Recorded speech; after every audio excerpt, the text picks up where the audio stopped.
Mesdames et messieurs, the greatest festival of our contemporary society, the Olympic Games, is about to begin. This is gonna be close. Oh! They're all completely gassed! They've given it everything on the global bucket! Oh, yeah! Go! Oh! Brilliant, brilliant, brilliant. But that is an Olympic championship. Ready? Hello and welcome to another episode of Keep the Flame Alive, the podcast for fans of the Olympics and Paralympics. If you love the games, we are the show for you. I am your host, Jill Jarris, joined as always by my lovely co-host, Allison Brown, and today with Superfan Sarah Patton. But Allison, hello, how are you? I'm ready for a party show. Superfan Sarah knows how to do an Olympic party, and we are celebrating 2 years to LA28 today, and it was a perfect day to bring Sarah back. And Sarah, it's been forever. Yes, it has been. And thank you so much for having me. You know, you do not have to twist my arm to get me talking about the Olympics, especially at home games. Exactly. It's going to be big. It's going to be amazing. The whole country is going to go crazy, I think. We are currently in World Cup mode, and it's been wild around the country. Just think of what's going to happen with the games. Yeah, I'm very excited for it. And I must say, I have been delightfully surprised at how excited everybody has been and hospitable everyone has been, welcoming the nations to the United States. And I mean, I know it's not just the U.S., Mexico and Canada included, but it makes me more excited for LA than ever. Bodes well that things are going to go smoothly. Mm-hmm. How do you keep going as a super fan with two years between games? Although I heard that you had a pretty epic party for Milano Cortina 2026. Yeah, so I must say, I get by with a little help from my friends. I have friends who will just text me asking me all the Olympic questions. And if I don't know it, I'm like, this is my job. I have to find out. But when I think about specifically getting ready for Los Angeles, you know, we were so fortunate with Paris that we were able to get a lot of really great tickets for our family to go. But with LA, I was rejected from drop number 1, and I took that personally. But I had so many friends who were willing to call me and say, I got access. What should we get? What are we doing? And so several friends, you know who you are, if any of them are listening, we are so grateful. We get by with help from our friends, and we did have a friend that helped us score volleyball tickets for our family. So we're looking forward to that. But yeah, I've been so fortunate that I have friends who also love the Olympics, are excited for it. So I don't do it alone. But yeah, I've always been this way. So I guess it's just going to be like this till I'm no longer here. What else would you like to get when you are selected for drop number 2 or the visa presale? Which allegedly we are good to go for that. So I'm hoping, I think that being a child in 1996 for Atlanta, I think that has put this desire in my heart. I really do hope that we get women's gymnastics team final, just because I know what that was like being just a fan in Atlanta from Texas, rooting for Team USA. I, of course, would love more beach volleyball, hoping that we get women's team final, would love some basketball. Gotta say, the World Cup, now I'm invested in soccer. And then, of course, I think that they're fantastic sports, but a lot of the sports that people may not have on their radar, I would love to go to a cricket game. I would love to go to flag football, which I'm sure will be popular, especially the men's, but archery, all of those sports. So I will just be excited for whatever we get, and hopefully can still afford my mortgage after, Yeah. Yeah, they're not. The tickets are not cheap. Those cheap tickets No. are hard to come by. Yes. So we'll see what happens. But as we learned with Paris, there's a certain excitement about being in an Olympic city. And I will say, living in Dallas, we are hopeful that if the timing works out, or maybe we could do both, we would love to do LA, but also maybe go up to Oklahoma City because it's just a few hours away. So would love to see some softball, canoeing, whatever we can get.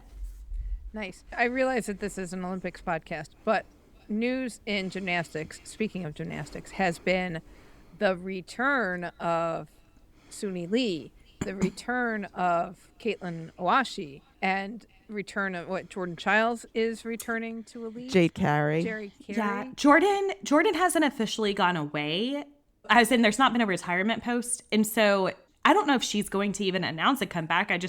But yeah, like I think Jordan's coming back.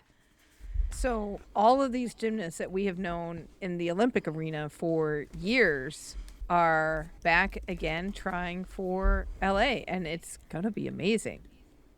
Yeah, when I was thinking about this episode, I wrote out a whole bunch of things where I was like the comeback kids, because some of these athletes, I wonder if they would be coming back if it were not a home games. And especially the women who were in Tokyo, and then they got to experience Paris with a crowd, and then the allure of that at home would be incredible for them. Right. Oh my And gosh. just how much gymnastics has changed in this generation, where they are coming back even for one more, never mind number 3. You know, Yes. you didn't see girls coming back for 2 back in the day. So, you know, you mentioned 96. It was one and done in that time. And now they're coming back for number 3, which is just mind-boggling and has changed the sport tremendously. Yeah, absolutely. And, you know, Caitlin Ohashi, I think, was the biggest surprise to me. And she's never been to the Olympics before, but something notable about her, she was the first and for a while, the only elite gymnast to ever beat Simone. And I think that was 2013 when they both were coming onto the elite scene. And I say that's been a lot of time. She was younger, but I think that shows her talent for sure. But Caitlin really thrived as a collegiate gymnast. And then I saw like a little interview of her, and she was just saying she's doing this for herself, but also I love the normalization of these grown women doing gymnastics. And the Olympics, as much as I love the Olympics, we know it's not the end all be all. And so for her, she might find satisfaction in making it to nationals or just doing it and doing the sport that she loves. But I saw the video of her at the recent competition. I think it was the American Classic, and I was really impressed. Yeah, it's been nice to have the age trend older and older, I think, and show that sports is an adult thing as well as for youth. I do feel a little bit for the younger generation who kept thinking, oh, my time is the next game. This is my games.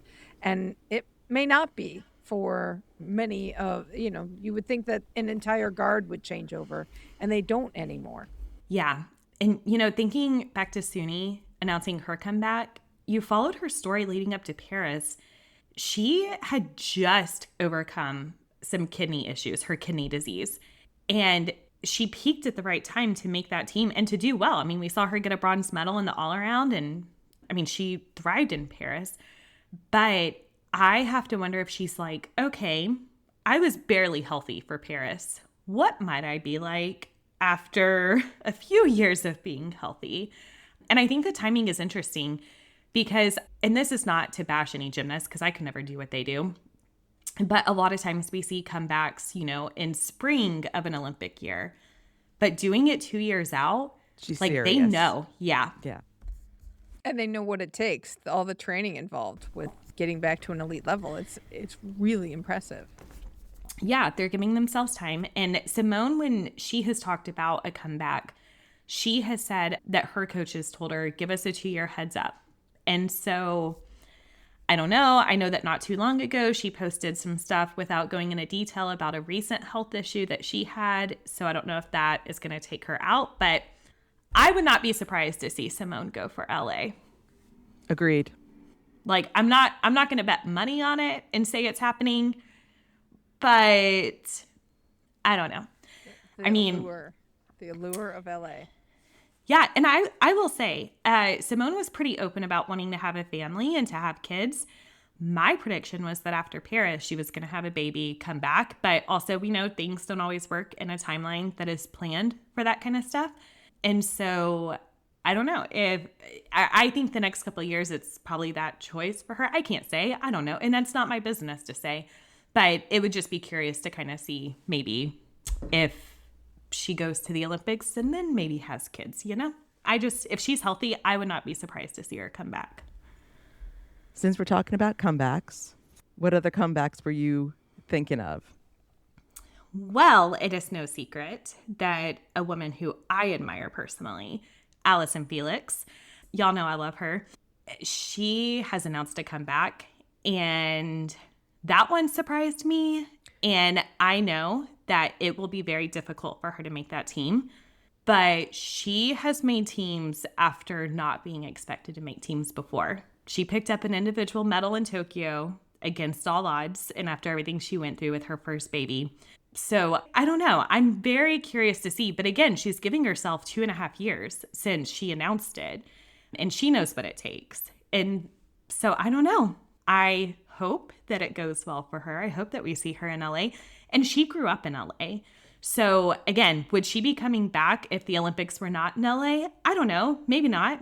But that temptation of a home games is too big.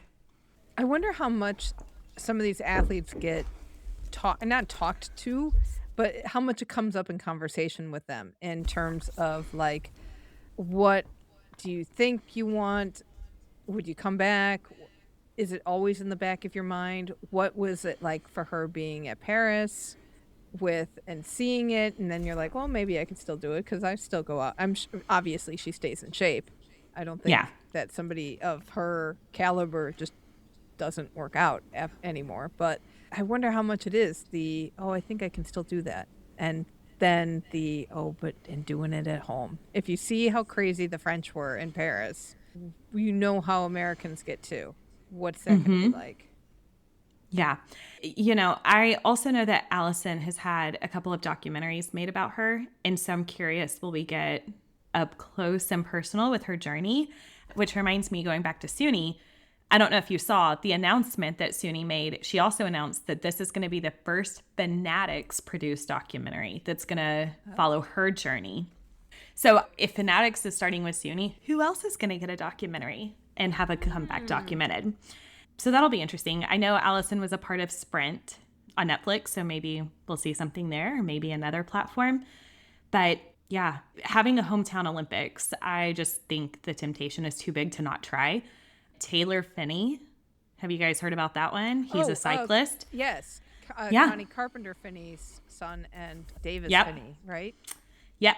So, I mean, he's a cyclist that's announced his comeback, and he ended his career after injury, is my understanding. And with his mom being an Olympic champion from LA, I mean, why not? He grew up seeing that gold medal.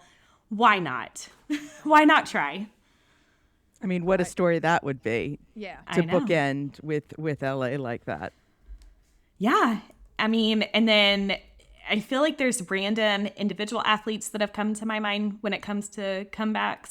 But we've got to say it's going to be interesting to see which Russian athletes make a return to the games under the Russian flag. Yes. Like I have to say, like, that's part of the comeback, but obviously controversial and so many questions. And will they make it through the entire Olympics without being busted for doping? Who can know? Though I am glad that starting this process now, that we do have this 2-year window that will have a full year of World Cups and World Championships with the Russians before we get to LA, that it won't just be this sudden reemergence of the Russian team and Russian anthem, that everybody kind of gets, I don't want to say gets over themselves a little bit, but gets over that shock of seeing that again, that we've got a little time to adjust. Yeah, I agree. You know, going back to my friends that will talk to me about the Olympics, I have been asked many times what my thoughts on that are, and I'm just like, it's inevitable that they're going to come back at some point. So like you said, it's good that we have time to prepare for that. As much as I'm not thrilled about it, it was only a matter of time. I think that politically it'll be interesting. Like, will Putin be at opening ceremony? Who's welcome? You know, we know the Olympics get political, whether they want to be or not. Like, the Olympics serve as such a backdrop to politics, even if they want to say, oh, no politics here. Time will tell. It'll be well, and 2 years is still a long enough time that anything could happen between now and then. Yeah, politically. Yeah. So I know. I was thinking about that. We don't even know, like, what other, God forbid, wars might happen between now and LA and what that looks like. So, yeah. All right. Your adorable children. Team USA's #1 child fan Superfan Junior. Wilson. What has he been up to in cheering on Team USA? Yeah, so he's gotten into the World Cup, of course, like so many of us. He is excited for the Olympics. So I was asking him, what are you looking forward to? And he said that he's excited that it's a shorter flight to LA than when he went to Paris. He is excited that it's close to Disneyland. And he is excited to watch swimming in a huge stadium because we've talked about that a little bit. He is hopeful that he gets to see his iconic role model, Caleb Dressel. He hopes that he gets to see him compete in LA. So he's already excited for swimming. When he does swim lessons, we may have talked about this before on here, but the place that he does swim lessons is ran by an Olympic gold medalist. So when he sees him walking around, he's always like, he has gold medals like Caleb Dressel. It's just really sweet. He's really into the swimming, looking forward to it, wants to be a part of it, wants to join a swim team, which we'll probably do next summer. So yeah, I think that that's going to be, those are tickets that we have to try to get. And I will say it's cool as a mom, when Wilson struggles with something in sports, I have shown him clips of Caleb talking about some of his own struggles. And I've shown him Caleb does not win every race. So it's cool to see how Olympians talking about their vulnerabilities, I watch that influence on my kids. He is excited that Suni is coming back because I know I've shared the story with y'all before about how he once saw her getting a hot dog and a soda at a meet. And which, one, love that we see gymnasts getting hot dogs and sodas. But he went up to her and introduced himself to her. And so anything Suni does is exciting because he thinks that they're friends. So he's always like, I know her. I'm like, you have met her. What do you think thinks that they're friends? They are friends, Sarah. What are you talking about? Yeah, may we all have the confidence of my child. Yeah, and he's excited for flag football, which I am too. I'm excited for the opportunity for children like mine to see that football does not have to involve pads and tackles and brain injuries. I mean, we know anything is possible. It's an intense sport, but you know what I mean. Yeah. Shifting away from that because I will allow him to play flag football. Yeah, Texas is so big for football. Yes. You're in football country, so Yes. it's a struggle to not play football growing up in Texas. Absolutely. I'm like, you want to be a kicker? Don't you want to be a kicker? I know it's scary when it's your own kid going out there. Yeah. So I hope that it continues to grow the sport. Can you tell the opinion of flag football in Texas, being it's such a hotbed? Football is such a big deal in Texas. Yeah, that's a good question. I know for the stage that I'm in, so Wilson is going into first grade, it is very common for kids his age to play flag football. I don't know what age is most common for them to start pads, but I know kids who have done pads pretty early and have done tackle, like peewee football type stuff. But through our local YMCA, flag football has grown a lot, and there are girls that play. So what we have figured out is that in school, what a group of kids just kind of decide to do is where they all go. So Wilson will play on the soccer team. He'll play on a baseball team with his school friends. And that's kind of how they figure out what they like. But enough kids play flag football that I think it's growing in popularity. But for context, I'm also in a suburb where we have so many opportunities to do all kinds of sports. I think in the smaller towns where football especially is a huge part of small town identity, I don't know if it's growing the same way that it is like here in the Dallas area, if that makes sense. Because when I was little, I lived in the small towns where the whole town is going to Friday night football. I mean, our stadiums compete size-wise with college stadiums in a lot of places. Like, it's crazy. It is crazy. And I did not realize until I married a man from Kansas that we are very unique in that. But you also have a second child who is, in Paris was just a wee baby, but now is a toddler. Is his USA fandom evolving? Absolutely. He has a few Olympic shirts that were hand-me-downs from Wilson. And there are some days that he will say, I need to wear my Olympic shirt or I need to wear my USA shirt. But he loves to sing the Star-Spangled Banner. He loves to break out in USA chants. He has a deep, raspy voice. So he doesn't know a volume that is not loud. So he's the kind that will walk into a room and get people chanting for USA. He enjoys watching sports. He likes things that crash. So he actually does like watching football. He likes to watch things with running. And much like Wilson when he was younger, likes to run around the house.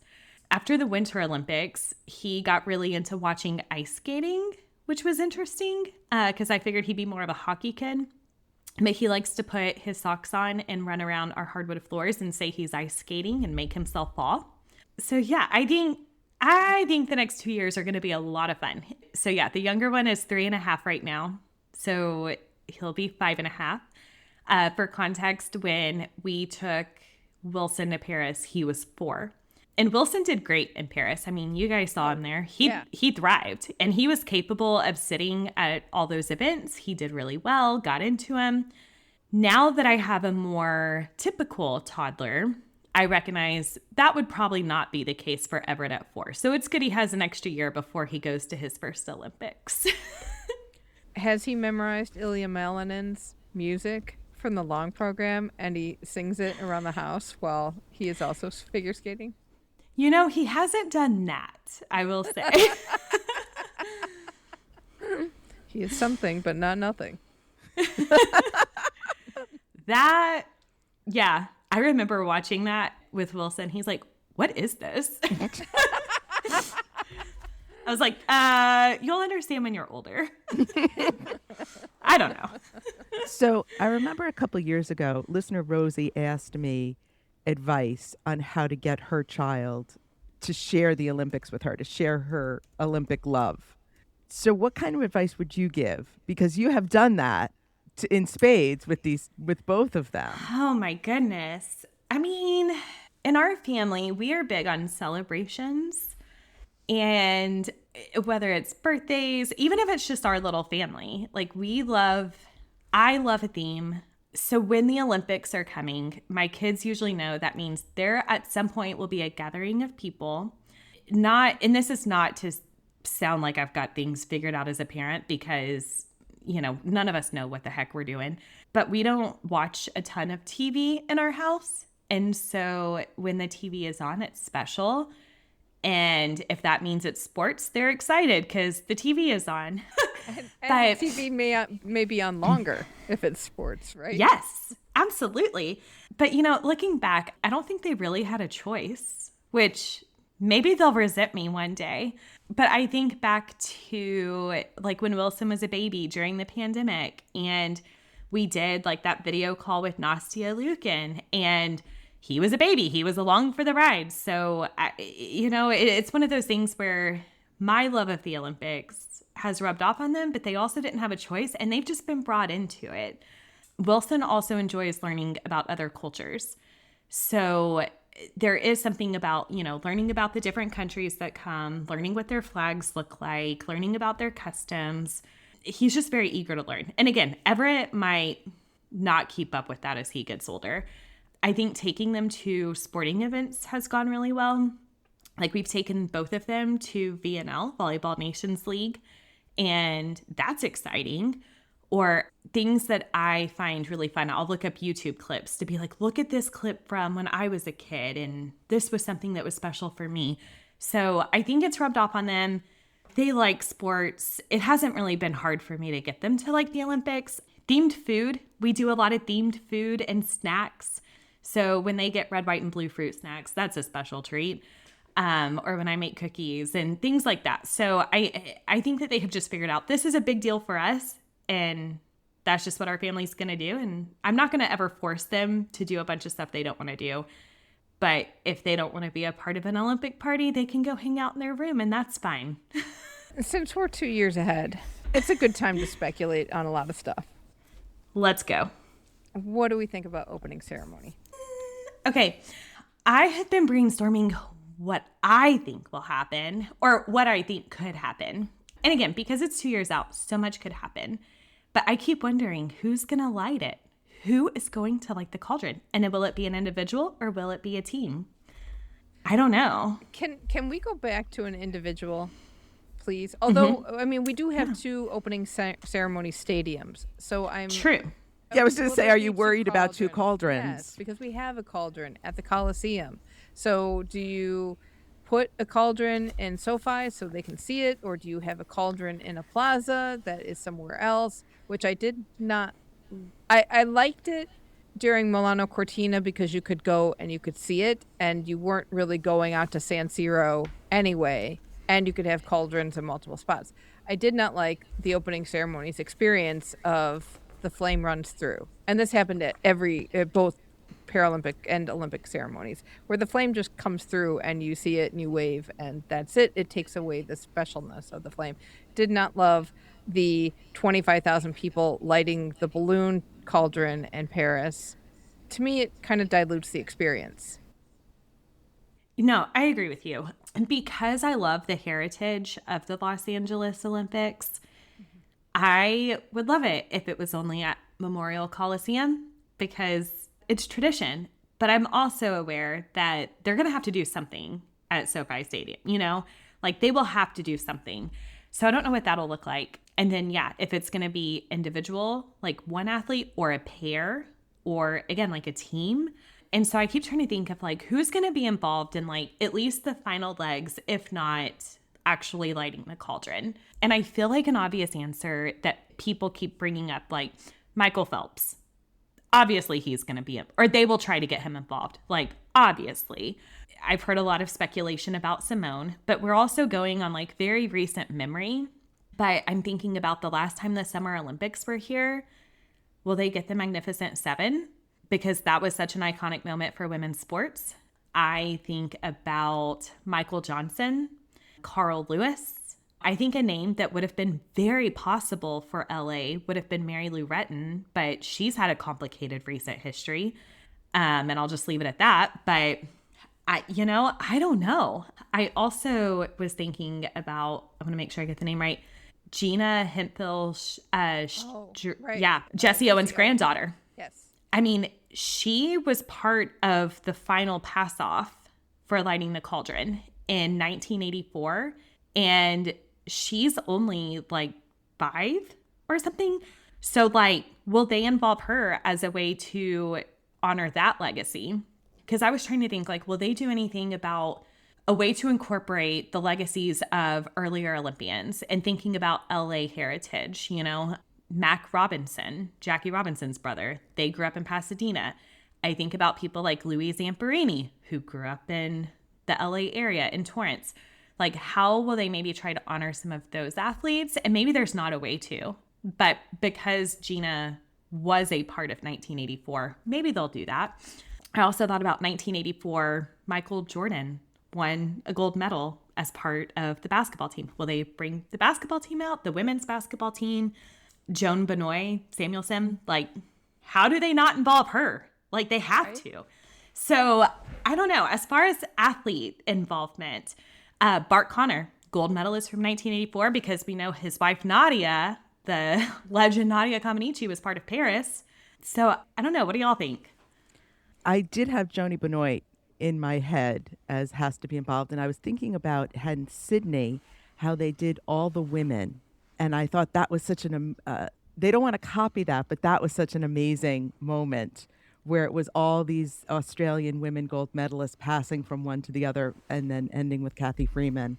And there are so many LA area athletes over the years that I think that we don't even realize, you know, you'd have to know the entire list, all the swimmers, all the runners, all the that to get all the gold medalists who are from that LA area to do that final lap.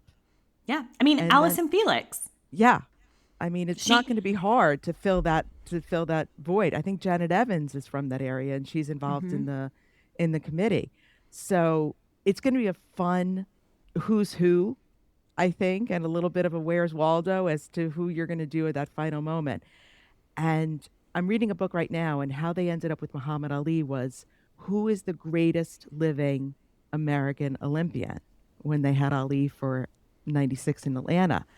And I'm like, who is that? And you got to say Phelps. Yeah. I mean, medal wise, we know he is a record breaker that I don't know if he'll be caught. And Americans would love to see him on their TV. I'm also still like, Michael, you really done with the pool? I think he is. But who knows? But I mean, like with Allison, depending on if she's going to be competing, is Allison Felix going to even be capable of being involved in a ceremony? Or like if Simone is competing, you know? But thinking about some of the legacy athletes, I also wrote down Rowdy Gaines. Yes. Everyone knows him from listening to him, but he also won gold medals in 1984. Yes, he did. And I believe he's an LA guy as well. Yeah. So it's really sweet that the options feel endless. Yeah. Because I know not every country maybe is as fortunate because we're so big. And I know that sounds very, very ethnocentric, but it's reality. Yeah. I don't know. I'm excited to see who might surprise me, of who maybe I'm not thinking of. And then I'm thinking about entertainment. Like we know after Paris, they passed it off to Tom Cruise. Like he was very involved. So I'm just assuming he's going to be involved with something. I think right now, whether you love her or not, if they can get Taylor Swift, they're going to get Taylor Swift. And, you know, she did some of the voiceovers for Paris for NBC. So she's already done some work there. Travis Kelce loves the Olympics. He's very open about that. So I feel like if they can get them involved, they will, because why not? And then I wonder about LA homegrown talent that will be involved. I mean, there's a huge rap scene. Will they go for diversity in music? I think they should. So it'll be interesting what they do. Well, I do have Joan Benoit Samuelson at the top of my list. But it is like they have to. I have Michael Phelps carrying the flag. I think he might be a flag bearer, and he might be somewhere in the torch relay because you know you're still going to have tons and tons of Olympians be able to carry the torch in the torch relay somewhere. But I put Michael Phelps as a flag bearer. I mean, yes, one of the greatest Olympians of all time, but he is also fortunate to be in a sport that has many medal opportunities. So absolutely, you know. Although, I mean, he has the longevity. He is an amazing swimmer, but I'm just not as inspired by Michael Phelps. That's fair. It's hard to compare all his medals, which again, he's incredible. And from a medal perspective, it's undisputed that he has the most medals. Like we know this, but for like comparison to maybe someone who just runs a marathon, like right. You might go to 3 Olympics and the most you can do is 3 medals, which would still be beyond incredible. So yeah, I know what you're saying, but he's so popular and it's recency bias that yes. I think to draw more viewers, they have to incorporate him and give him a spot. Oh, somewhere he will be involved, and Carl Lewis will be involved. It'll be interesting because I remember watching LA28 and not knowing who Rafer Johnson was, and he lit the cauldron. And I remember the announcers being very excited that Rafer Johnson was lighting the cauldron. I feel like a cauldron is legend status almost. And like you say, we have so many Olympians. I don't know if they'll choose people in that run-up that will be competing in LA. You know, the pressure might be different, especially with athletics coming first. Will some of these athletes even want to show up? But who knows? So many people to choose from. How do you narrow it down? Yeah. I mean, and I like basketball, but I wouldn't be surprised if they also pull out the dream team because that was such a big thing. Or the redeem team, as they're called. LA likes basketball. Like they know that would get people. I feel like there's going to be mentions of that, which again, if they can get Michael Jordan to do something, I bet they will. But yeah, I have this vision, like even if she's not lighting the cauldron, because I don't think she will, but like we need Joan to run into the Coliseum. Like we need her. Yes. She has to retrace her steps. Yes. So I don't even care about her lighting the cauldron. Like she needs to be the one to bring it in. Right. Oh, so much speculation to do over the next. I know. years. I know. Oh, We're 2 years out. There might be more retirements to come. There will be more comebacks. Doesn't mean they're going to make the team, but like there will be more comeback announcement. There's going to be retirement announcements. Someone's going to get injured and not be able to compete, but then that might put them in a relay of running the torch, you know? Yeah, which my shameless plug for myself, I must say, you know, once upon a time, I had this dream of being Team USA's #1 fan.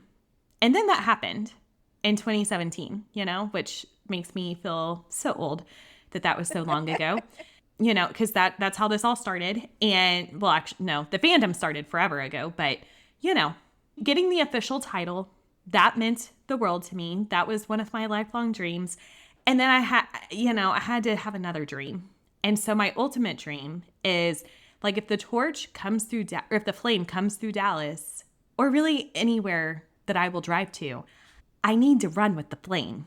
So anyone who is listening that has any kind of power, whatever special thing I need to do as a non-rich individual, like, just let me know. Like, I'll go rescue some kittens. Like, I'll go do whatever. But I've been shamelessly networking with anyone that will listen to me. Like, not too long ago, I met someone who has connections to Delta Airlines, and I was like, "Excuse me, hi.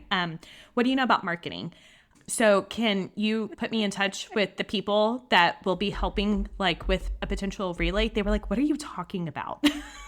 Well, we'll see what we can do. We do know a few folks. You know, if you don't ask, like, if I don't state it, then people may not know. But I don't mind shamelessly begging to be part of the relay. Again, especially if it comes through Dallas, because I know it's come through Dallas before.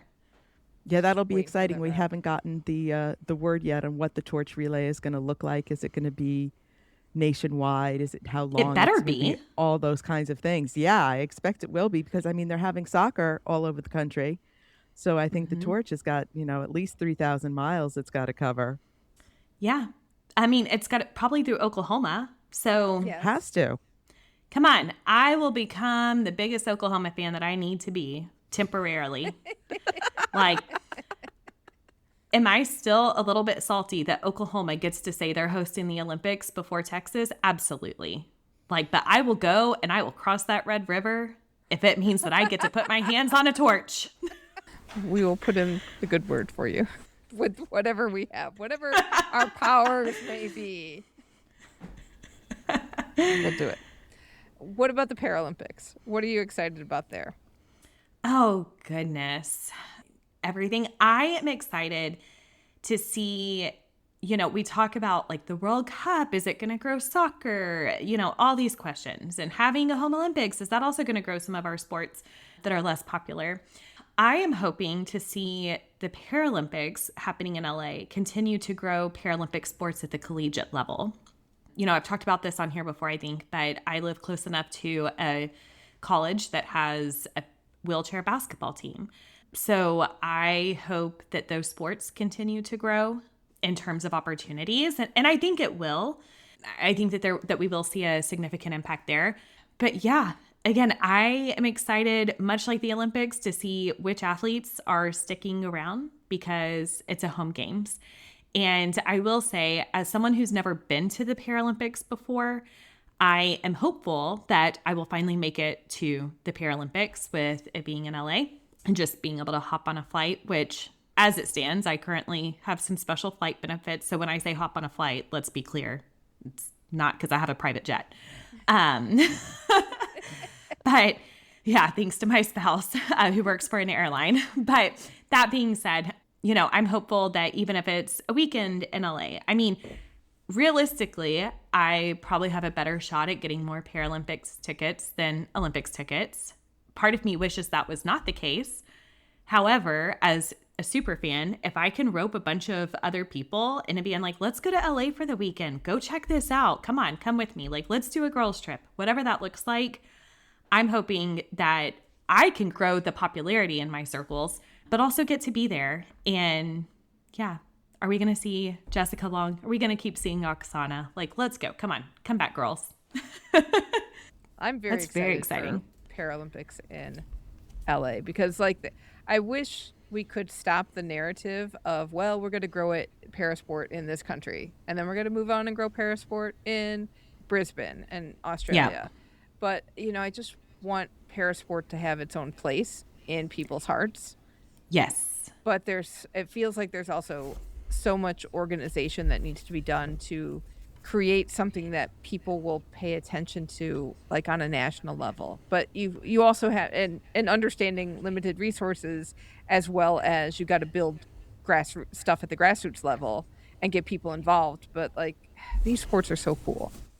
I know. I must say, I really hope that we get to catch some sitting volleyball. I have played sitting volleyball before, and it was so much fun. But we did get to see several years ago, we were up in Oklahoma, because that's where the sitting volleyball team, the national team, I think, if they still are, that's where they were based. And so we were up there for actually Olympic trials in 2016 for canoe, which, you know, preview of things to come. And it was smart of them. They had a demo going on of the national team doing sitting volleyball. And it was exciting to watch it in person. Again, that's a sport that I wish it was easy for me to just on a random night go find a sitting volleyball match in Dallas, but it's a little more difficult. So yeah, that is a sport that I would encourage people. Pay attention to it. It's really, really cool. We're going to talk some specific LA28 announcements, but first we wanted to let you know about a fun opportunity over on our Patreon page, patreon.com/flamealivepod. I have been cleaning out files over the last several weeks, and during June, July, and August, we're celebrating the Summer of Nostalgia and sharing never before seen photos and videos from games we've attended in person. So if you've listened to our daily games recap episodes during this games, you know that we find the unusual to showcase in photos and in podcasting. So I find very unusual photos hanging out, like, oh, throwing some shade on some different entities behind the scenes. So June, we did Beijing 2022. July is Paris 24, and August will be Milano Cortina 2026. 2 ways to get access to this. You can join our Patreon, because all paying members get photos, and if you're at the $5 a month and up, you get video, or you can buy a collection. So for a flat fee, you get access to photos, videos, or both.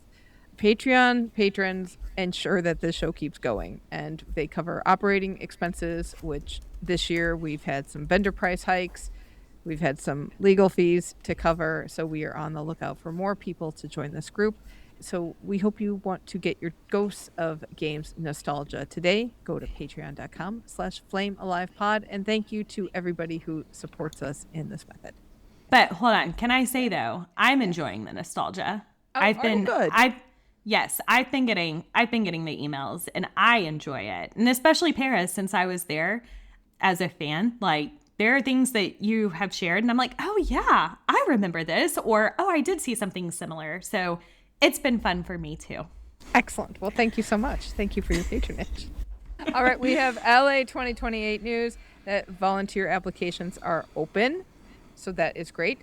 LA 28 program has 2 ways to volunteer. You can volunteer during the games and in the community. Community volunteers are local to the LA area. They currently do monthly events with local organizations. So they'll do cleanups, they'll do restoration projects, that kind of thing to help build up the city and make it more beautiful.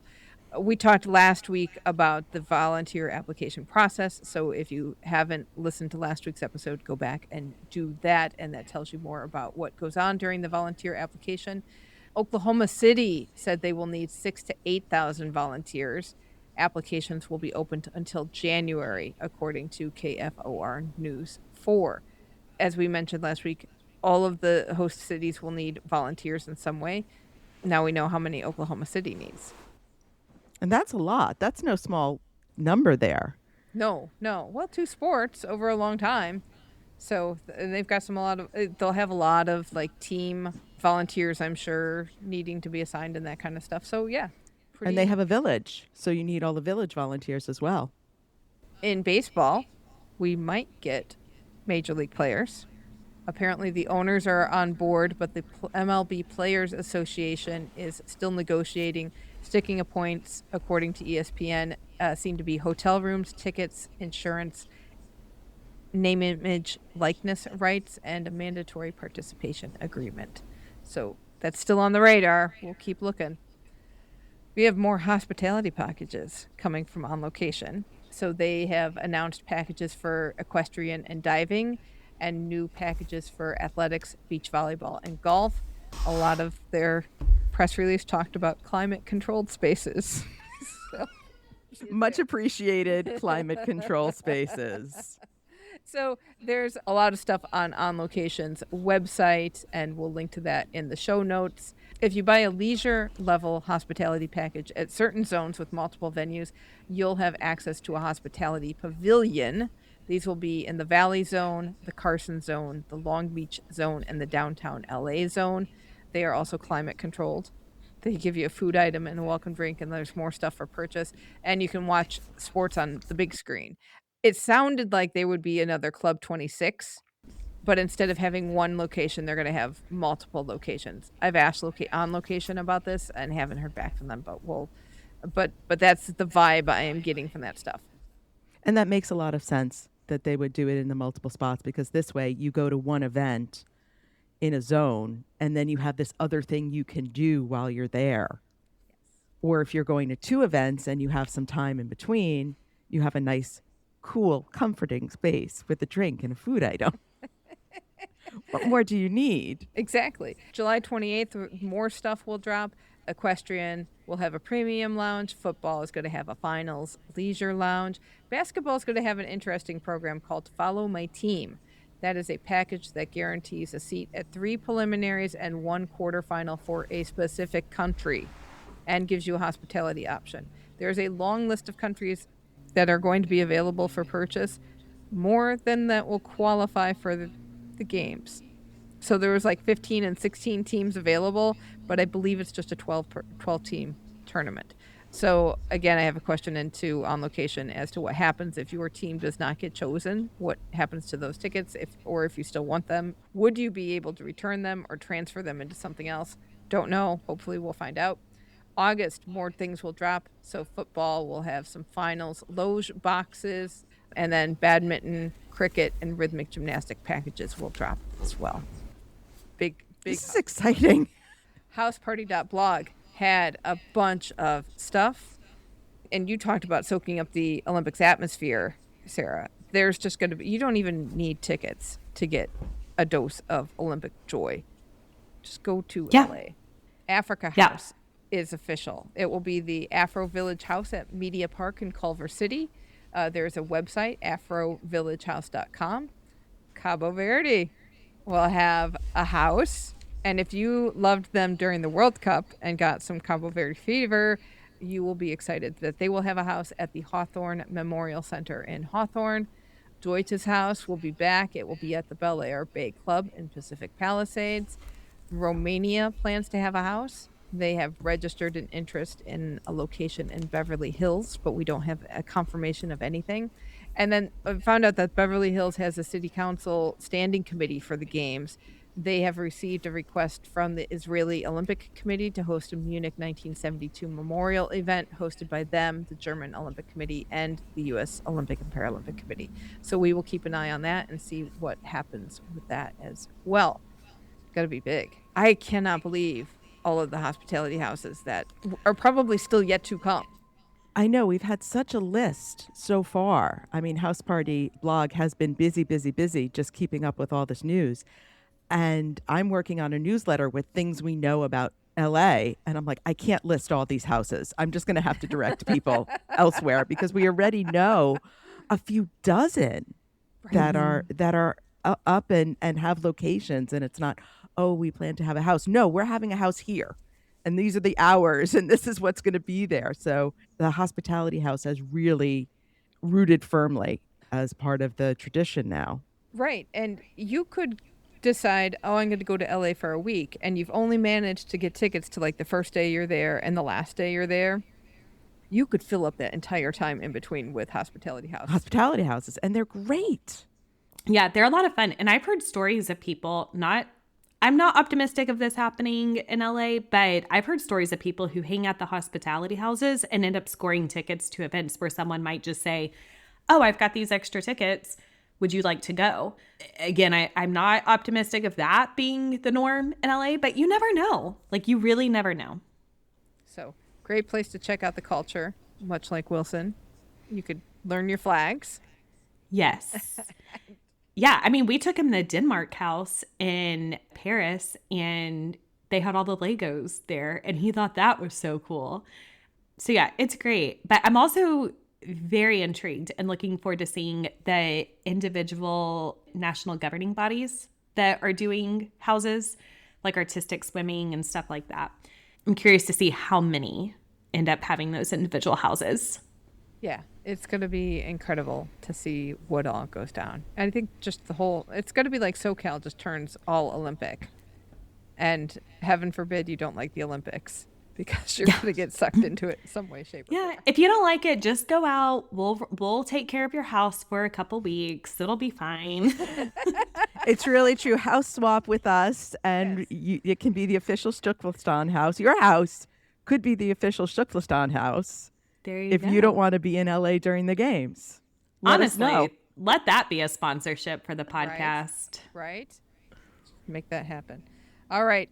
That's going to do it for this episode. We appreciate you listening. Hope you've enjoyed the show. All this detail stuff, like Allison said, she's working on a newsletter about what's going on with 2 years to go to LA. You can find that at Substack. Go to flamealivepod.com, scroll down to the bottom, sign up for the free newsletter. Get it every week. It's a ton of fun to read. We also did some speculation about what's kicked out of Brisbane 2032. So that's a good read as well. But yeah, Sarah, thank you so much for joining us. It's been delightful to have you back. Thank you so much. And as Team USA's #1 fan, I think we'll be checking in with you more regularly as we get closer and closer to LA 2028. Sounds great. Thank you so much for listening. And until next time, keep the flame alive.